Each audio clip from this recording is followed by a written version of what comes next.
Start అండి. Telugu Desam party 1982 మార్చి 29న స్వర్గీయ నందమూరి తారక రామారావు గారి మరి రాష్ట్ర అధ్యక్షుడిగా ప్రారంభమైన నాటి నుంచి కూడా అదే సంవత్సరం మే 22వ తారీఖున సుమారుగా 150 నుంచి 100 మందితోటి మహానాడు ప్రారంభమైంది. ఆ రోజు నుంచి కూడా నిరంతరం మహానాడిని మనం ఒక తెలుగు పండగ, ప్రపంచంలో తెలుగువారు ఎక్కడున్నా సరే ఒక పండగ వాతావరణం చేసిన కార్యక్రమమే మహానాడు అని చెప్పి మేము తెలియదు. అంత గొప్ప పండగ అది. ఆ రోజు నందమూరి తారక రామారావు గారు, ఆయనతో నారా చంద్రబాబు నాయుడు గారు.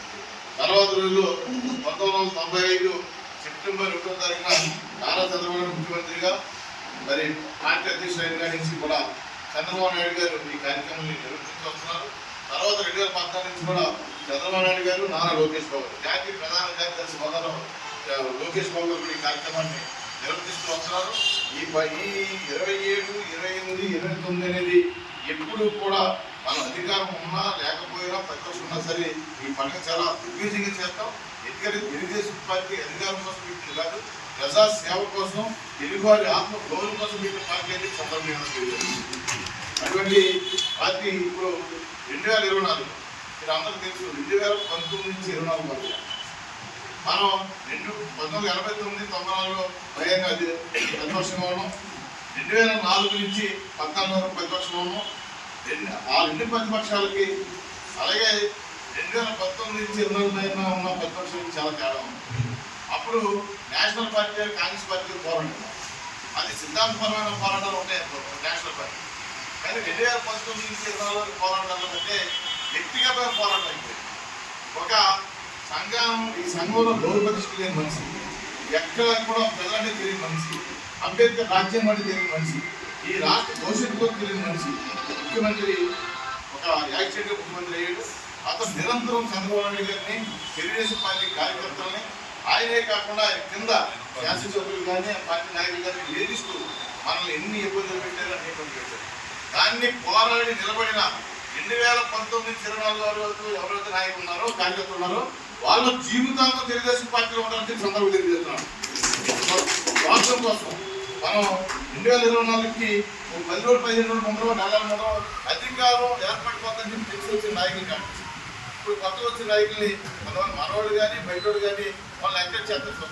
కొత్త నాయకత్వం తప్పలేదు. కానీ ఈ పోరాడిన వాళ్ళు, నష్టమైన నాయకుల్ని, కార్యకర్తల్ని గుండెల్లో పెట్టి చూసుకోకపోతే మరి మనం చాలా మోసం చేసుకోవచ్చు. అది ఇప్పుడు కూడా ప్రతి నాయకత్వం, ఒక రాష్ట్ర కార్యదర్శి నేనవచ్చు, టౌన్ మిషన్గా మధురావచ్చు, అలా వీళ్ళు వారంలో ఏ నాయకత్వం జీవితంలో గుర్తుంచుకోవాల్సింది 2019 నుంచి 24 వరకు ఏదైతే మన పార్టీ కష్టపడ్డ నాయకులు, కార్యకర్తలు ఉన్నారో వాళ్ళని జీవితాంతం మన కంటి రెప్పలా కాపాడుకోవాల్సిన బాధ్యత. అటువంటి పరిస్థితి అధికారం వచ్చింది. కొంతమంది పదవులు వస్తున్నాయి, కొంతమంది పదవులు ఇప్పుడు కూడా ఎన్ని సమస్యలు పెద్ద అనేది సాధన లేకుండా నాయకుల్ని, కార్యకర్తలని, అందరినీ, సీనియర్లు అందరూ కూడా సమతుల్యం చేస్తున్నప్పుడే అది ఆ పార్టీకి, ఆ పార్టీ నాయకత్వానికి పూర్తి పద్ధతి సందర్భం. అటువంటి కార్యక్రమం మనం చేయాలి. ఎప్పుడు కూడా ఎవరు చిన్న చూడకూడదు. అది ప్రతి కార్యక్రమాన్ని కూడా ఇప్పుడు ప్రతి 1వ తారీఖుని 4,000 రూపాయలు పెన్షన్ ఇస్తున్నాం. ఆ పెన్షన్ కార్యకర్తల ద్వారా మనం ప్రతి ఓట్లో కూడా పెన్షన్ అందిస్తున్నాం. అలాగే సూపర్ 6 పథకాలే కాకుండా సుమారుగా 60 పథకాలు ప్రవేశపెట్టిన ఘనత నారా చంద్రబాబు నాయుడు గారి కుటుంబ ప్రభుత్వాలు. దాన్ని విస్తృతంగా ప్రజలకు తీసుకుని బాధ్యత మనకు ఉంది. ఈ తీసుకెళ్ళి వచ్చినప్పుడు అందరినీ కలుపుకుని వెళ్ళాలి. పట్టణం ఉంది, పట్టణం 39 వార్డులు, వార్డు నుంచి కంపల్సరీ కలుపుకుంటారు. అంటే చిన్న 390 మంది ఉంటారు. మనం ఈ 390 మందిని ఎప్పుడు కూడా మనం ఓపెన్ చేసుకుంటూ, అలాగే అధికార పదవి ఉన్న వాళ్ళు ఎలా కేగెత్తారు, స్టేట్ పదవులు ఎలా కేగెత్తారు, పార్టీ అధ్యక్షులు కేగెత్తారు. ప్రతి కార్యకర్త కూడా కలుపుతూ మనం ఎలా తీసుకెళ్ళాలంటే రాష్ట్ర ప్రభుత్వం చేసే కార్యక్రమాన్ని. ఎందుకంటే ప్రతిపక్షం ఉన్నప్పుడు పోరాటం చేస్తాం, ప్రత్యక్షం తెలుస్తుంది. అధికారం ఉన్నప్పుడు ఎవరైనా నిరాశక్తి ఉంటే వాళ్ళు మనం తీసుకొచ్చి యాక్టివ్ చేసి మనం పనిచేసుకున్న బాధ్యత మన నాయకత్వానికి ఉండదు. దానికి కంపల్సరీ మనం మనసులో పెట్టి చేయాలి. ఇది తప్పు అనుకుంటుంది. ఇది చూసిన మనకే అది ఇష్టం అవుతుంది, పాటించింది, ఇష్టం అవుతుంది అక్కడ ఉంటే తప్ప దీన్ని ఏం కాంట్రవర్సీ చేయొద్దు. ఎందుకంటే మనం దేవాలయానికి పట్టణం సంబంధించి సీతారాముడు గారు చేసుకున్నారు. మనం ఈ మానాడు వచ్చి మహానాడు తీసుకున్న ప్రతి నిర్ణయం కూడా మనం ఏది మాట్లాడినా ఏది మీకు సృష్టి చేసినా నేను అలాగే జిల్లా పార్టీ కార్యదర్శులు ఉన్నారు, అలాగే పార్టీ అధ్యక్షులు ఉన్నాం.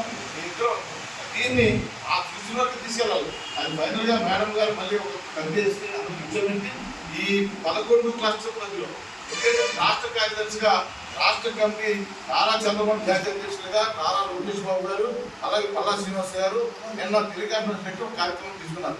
ఒకటి నిర్ణయం చేసేది ఆ నిర్ణయం మనం కూడా కోఆర్డినేట్ చేసేది. కోఆర్డినేట్ చేయడానికి 700 చిల్ల మంది రాష్ట్ర కమిటీ కానీ జాతీయ కమిటీ ఉంటే ఇప్పుడు 252 మంది కమిటీ అయ్యారు. ఆ 252 మంది కలిసి వాళ్ళందరూ మీటింగ్ అందరూ టెలికాన్ఫరెన్స్ మాట్లాడి ఒక నిర్ణయం తీసుకున్నారు. ఆ నిర్ణయం ఏంటంటే రాష్ట్ర వ్యాప్తంగా 1845 క్లస్టర్స్ ఉన్నాయి. ఆ ప్రతి క్లస్టర్లో కూడా ఒక స్క్రీన్ పెట్టి ఆ క్లస్టర్ పరిధిలో ఉన్న తెలుగుదేశం పార్టీ క్యాడర్ అందరినీ అక్కడికి ఆ 2 రోజులు కూడా అక్కడ మన జాతీయ కార్యాలయంలో జరిగే కార్యక్రమాన్ని అంతా కూడా దాంట్లో వస్తుంది.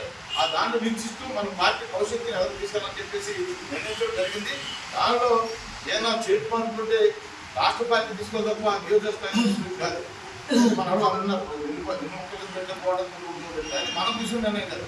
రాష్ట్ర పార్టీ చంద్రబాబు ఆందోళన తీసుకుని దాన్ని ఎవరికైనా వాడుకోవాలి కాబట్టి పెద్దలందరూ కూడా చంద్రబాబు గారు మేము అందరూ కూడా ఇప్పుడు ప్రతి విషయాల్లో కూడా ఏ నియోజకవర్గానికి కార్యక్రమాలు ఎన్ని అంటే ఎన్ని వెళ్ళినప్పుడు వాళ్ళు ఏమైనా చేరుకోవడానికి మనం చూడాలి. 4 దూరం టైం కాబట్టి కానీ ఇప్పుడు మనం ఈ టౌన్ దగ్గర 4 క్లస్టర్స్ ఉన్నాయి.